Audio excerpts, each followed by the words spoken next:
There are hundreds of secrets that only top players know about in Madden 26, like how to stop RPOs or how to speed boost. Luckily for you, in this video, I'm breaking down 5 secret tricks that everyone likes to hide from you that are going to help transform your game here in Madden 26. You're absolutely not going to miss out on any of these tricks, so let's jump right into it. That first secret is what actually are the best defensive settings to use and why do they matter? Let me help break that down for you. Alright, so when we talk about the best defensive settings, we're going to come in here, pause the game, we're going to come into options, right? These are going to be the ones that you're going to set every single game, or excuse me, that you don't have to set every single game. So you can just set these once and then not really worry about them. The settings that you want to make sure you're using is defensive heat seeker assist, turning this on. Alright, what this is going to do is allow you to get those suction dive tackles in the backfield on ball carriers and make, those tackles in the backfield, right? And so you're able to see right there, that's exactly what I'm talking about, where you're able to get the legs out of the ball carrier before he has the chance to speed boost away or do any of that other stuff, right? Switch to delay, making sure this is on none. Defensive switch assist, making sure that that is turned on, all right? And so we're going to come into, these are going to be your coaching adjustments now. These are going to be the ones that you have to set every single game. But in reality, that's a good thing for you because you want to kind of change these. Some of these you want to leave how they are, right? You want to make sure defense and motion response is disabled so that your zone coverage players don't realign when they're in zone coverage. Cornerback matchups, making sure that these are unbalanced, really just so that your defense doesn't crisscross when the offense no huddles. And then also making sure that RPO pass being on conservative to help you kind of defend RPOs. Everyone loves to talk about what are the best zone drop settings to use. I would say if you just don't want to touch them, default flats, 5 curl flats, 5 hooks, or excuse me, default hooks or 5 hooks, really one or the other, default or 5 for hooks, but these are going to help your coverages, every coverage play exactly how it should. Safety depth on close, safety width on pinch, that's not necessarily mandatory, especially because if they have super fast receivers, you don't want to get ran by like in franchise or in MUT. Although in MUT, you normally have competent safeties that can get back there even on close and pinch. But it's like, because if they take the snap, having your safety depth on close really just allows for those safeties to be closer to the line of scrimmage, which makes it a lot easier for you to defend those seam passes. And like I said, as long as they're competent speed-wise, they can match the speed of the receivers. What's going to happen is when they take the snap and they try to lob that pass over the top and try to get behind your guy, our guy's still going to be able to recover, get back and make a play on on that receiver. So really those are the best defense settings. You want to make sure that you're using. Heat seeker assist helps you get those dive tackle in the backfield to cut out the legs of the ball carrier, prevent them from speed boosting.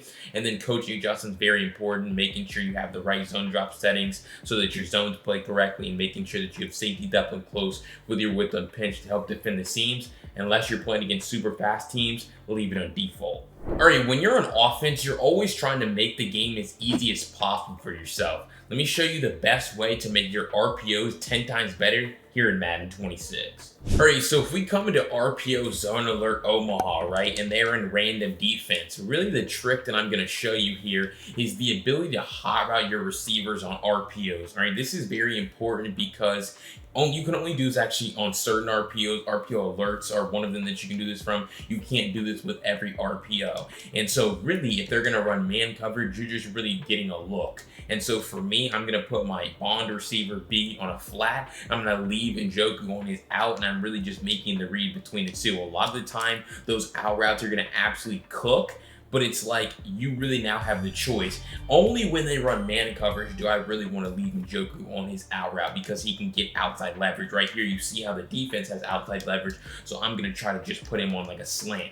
Then I'm still going to put Bond on his route. And then right here, I'm just going to hit my slant right in the middle of the field. And you see how that's a huge pickup versus if I left him on his out route, he's running right into the defense. So again, right here, probably just, I could probably put him on an out, but I'm just going to leave him on this. But here's another key. You want to be using that flat route to Bond. Now that's how I just get a horrible rack animation and I run out of bounds, unfortunately. But being able to put these guys on whatever routes you want, depending on the defensive alignment, is super valuable. You see, well, right there, he actually got bumped. But you see how these guys are going to be able to get out to the flat way sooner when you put them on the flat route versus a bubble. He's going to lose all of his momentum. Right, so right here, probably more man coverage, and so then once again, we throw that pass. So it's really just making the read. Do I leave him on his route, on the out route, or do I put him on like a drag, a slant, a shriek, whatever it is, So let's just say right here, they actually don't cover the seam, right, over this B receiver. So maybe they give you a look something like this. This is when you use the shriek route. Because now you instead of putting him on the flat or leaving him in the bubble, now you just put him on a shriek because he's able to attack the seam. So being able to put him on whatever route you want gives you that extra control. Like right here, you could probably just put him on like a hitch, a curl, stem it down twice, snap the ball, and throw that. Right now, that probably wasn't the greatest read of all time, but if it's open, you could throw it. So really, what I'm telling you is you need to start using hot routes in your RPOs to give yourself that extra control. Like you see right there how that man number 51, he got bumped because he's getting out there in man coverage trying to defend the flat.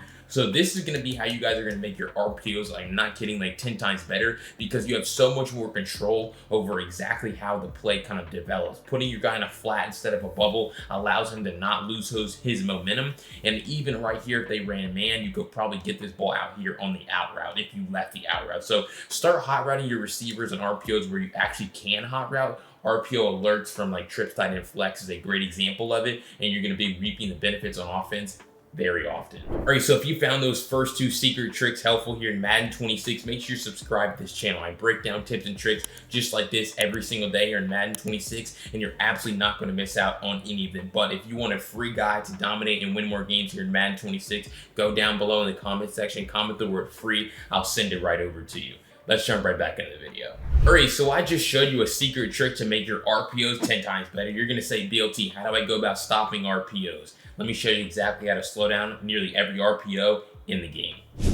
All right, so when we talk about defending RPOs, we're actually going to be in the same RPO alert play that I just showed you guys earlier, okay? RPO defense, very simple, all right? So sometimes, I've talked about this in my Madden U community at bltforlife21.com, but it's like sometimes you're going to get an RPO tell. If the halfback is the A button, you know for 95% certainty it's an RPO, something I've talked about in videos. Right here, he's just going to be RB. It doesn't mean it's not an RPO, though. You can still clearly see that this is an RPO play. He's not A, right? So sometimes you get a tell, but even if you don't get a tell, you should be able to recognize when an RPO is coming, right?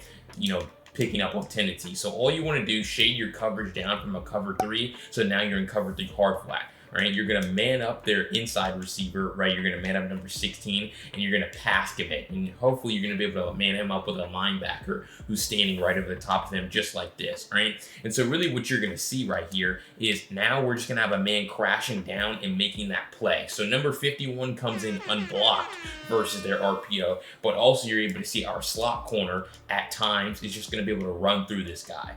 Right, so you see he just runs through Judy, and now we have two guys right there to defend the RPO. Now, you can't bank on your slot corner making that play every time, but you certainly can bank on number 51 being there, so long as you man the guy up and pass commit. The pass commit is the very critical part because you don't want him to be looking into the backfield to try to defend the run. So we go through it again right here, boom, and then you see the same thing where he sheds Judy, number 51 comes in free, and we're able to make that play on the RPO. Now, what you're going to say is, well, BLT, it's an RPO, which means they can run the ball, and you're exactly right, and that's why you have to be able to defend the run aspect of the RPO, because you see I set the defense up the same way, but we defend the pass, but look at that run. Look how much space there is for Judkins. That's still a positive play, although you set up good RPO pass defense. And so really that's when, you know, the tips here kind of connect. This is when the run defense becomes important. And I told you about heat, seek, or assist earlier in the video, and that's really when this is going to become very important because this is still technically a run play. There's a run element of this play, and you have to be ready to stop the run with your user. So what you're going to see is I'm going to stand 4 yards over the guard on the halfback side. I'm going to loop all the way around the line, and you see how I'm there to make that play, which forces the ball carrier to cut back into a sea of defenders. So really, if we look at the replay here, you're going to take away the pass, you know, with the RPO pass defense, then you're going to loop around the offensive line to go ahead and make this play in the backfield, force him to come back into, you know, other defenders. And so really you're putting all the onus on your user to stop the run, and so then you're able to just very easily defend the pass, all right? So we're gonna go through it again right here, 4 yards over the guard, halfback side, loop around, and you're able to see how I'm holding 2 controllers here, so I'm not diving. But if you wanted to dive and make this, you know, make a dive tackle on the ball carrier like I showed you earlier in the video, you're just gonna tap X, like right here. is just when you would tap X, he's going to Superman dive, cut out the legs of the ball carrier, and make that play on it very easily. But you're also able to see, because I loop around, look at 55. He's blocking nobody on this play. That's exactly what you want, because that's how you gap shoot and loop around. So the pass aspect taken away right here, run aspect taken away with your user. So even if they use that RPO pass trick that I showed you earlier, this is how you're going to defend it. This is how you're going to stop, like I said, nearly every RPO in the game, simply by setting up RPO pass defense and then looping around and shooting the gap with your user. All right, being able to stop RPOs is great, but if you can't user gap shoot to stop the run, it's going to be very challenging for you. Let me show you an automatic run defense that makes this even easier than what I just showed you. All right, so I suppose this could work against RPOs if you set the defense up correctly in the same way that I just showed you, but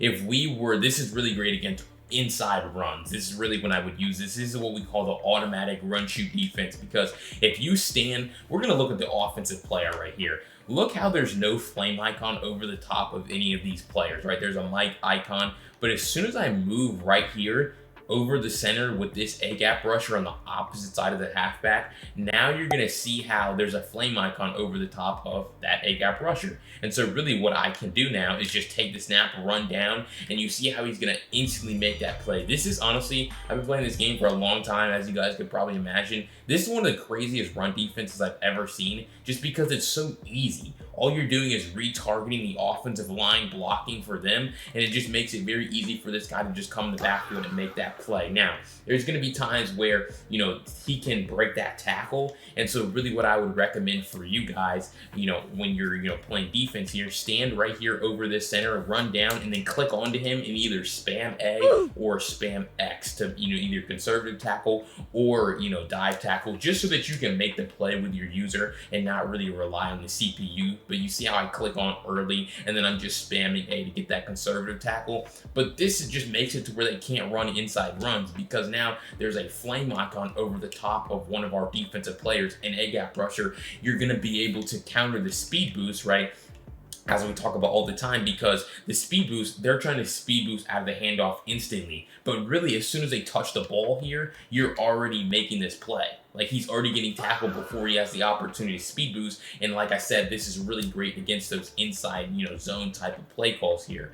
You know, another thing that's very important with this is, you know, really just your ability to consistently be able to do it. It's very easy. Now, if they decide to retarget their blocking, right, because they can move the flame icon, right? So they can technically move the flame icon. It's supposed to be on this guy, but you see how now, like, it doesn't even really do anything. So it's really not even that great. They're supposed to be able to move that flame icon over the top of somebody else, but you see right there, I tried to do it and it really didn't work. So this is one of the most consistent run defenses here in the game. The gap shoot is great. The gap shoot works against runs, but if you're really struggling to stop the run, this is one of the most consistent run defenses in the game. You're just going to be able to run down, make that play in the backfield for easy tackles. So huge fan of double mug run defense, just being able to make those tackles in the backfield every time. All right, so if you've enjoyed those first 4 secret tricks here in Madden 26, they're absolutely not going to compare to the final tip that I had to show you. So make sure you subscribe to the channel so you never miss out on any of the content that I ever drop. Let's jump into the final tip.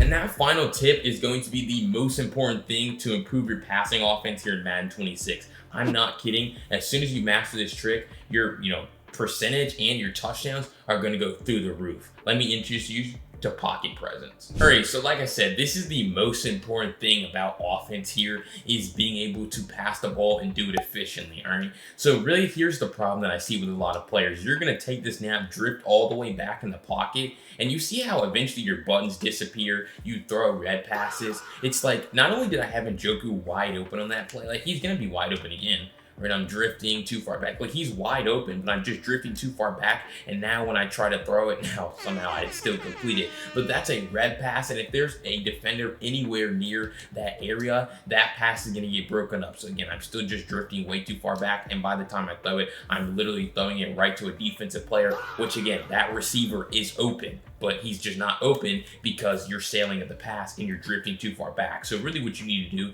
take the snap, cancel your drop back, step up, and then make the read. So you see right there, I still get pressured, but it's like I'm not eating a huge sack, right? I'm not eating a huge sack. So even if I step up, now I can take off. That's another great thing about pocket presence is you have the ability to take off if you feel like no one's open. Now, obviously right here, we know that I have people open, so I'm stepping on the pocket and I'm just gonna hit my corner out, beautiful dot on time, and it's a big play. So you're really gonna ask, okay, BLT, how are you canceling your drawback? And all you're doing is flicking the left stick up when you're in the pocket. So we're gonna take the snap, flick the left stick up, cancel that drop back, and now you see how that window is way more wide open than it was before when I was drifting too far back. And again, this is a problem that a lot of people have, and it's not necessarily something that EA kind of teaches in their skills trainer or whatever. But you need to make sure that you're taking the snap, just baby tap the left stick up, step up in the pocket, and make your reads. Now, when you get in the open field, you do want to slide down with your quarterback if you decide to take off. But another thing is, you don't want to do this. You don't want to drift too far in one direction, because you see how even though I was stepping towards my target A, I drifted out of the pocket and made it really easy for those defensive linemen to shed and just get me down. So you see how I'm just stepping right into that pressure, right? The offensive line created a really great pocket for me to step up into, but I just drifted too far. And this time I drift too far the other way. Like that 43, he didn't even shed the dude. He just like tackled me because I just drifted outside the pocket. So the offensive line is going to form the pocket for you. You just have to step up into it. But if we, show you a drill here that's going to do a great job of helping you improve your pocket presence, you're going to respot the ball all the way back to the -1 yard line, or your 1 yard line, so 99 yards away from the end zone. Because now if you just have bad pocket presence, you're just stepping out of the back of the end zone. If you're holding left stick down, you're stepping out of the back of the end zone. And so really the only way to improve your pocket presence is right here. Canceling that drop back, stepping up. You know that the line on a lot of plays is going to create that pocket for you. Again, you just have to have that urgency, that due diligence, and step up in the pocket. And then you can still move around. Like there's times where the offensive line doesn't create a perfect pocket for you every time. So you can't just step directly up. You have to kind of move around in the pocket, right? But like right here, I have to move a little bit to the left in order to see the opening. So it's not as always as simple as holding that left stick straight up. Sometimes you have to move around in the pocket a little bit, and that's going to help you out a lot. So if we take the snap, flip that left stick up right here, I can just step straight up, don't step past the line of scrimmage, and then we're able to hit that beautiful dot. So really, whether you're playing against man coverage, zone coverage, doesn't matter, a heavy blitz for sure, you have to have good pocket presence so you're not taking those huge sacks. You're able to find receivers open down the field. And even if you do take sacks, they're only 2-yard sacks, 3-yard sacks, so you're still set up in a great shape to pick up more yards on the next play. But that's the best way to help improve your passing offense, improving your pocket presence. All right, so if you found any of those 5 defensive tips helpful here in Madden 26, again, make sure you go down below and hit that subscribe button. I break down tips and tricks just like this every single day on Madden 26, and you don't want to miss out on any of them. But if you want a free guide to dominate here in Madden 26, comment the word free, I'll send it over to you. And if you want to see 5 tips to help transform your defense here in Madden 26, check out this video. I'll see you over there. Peace.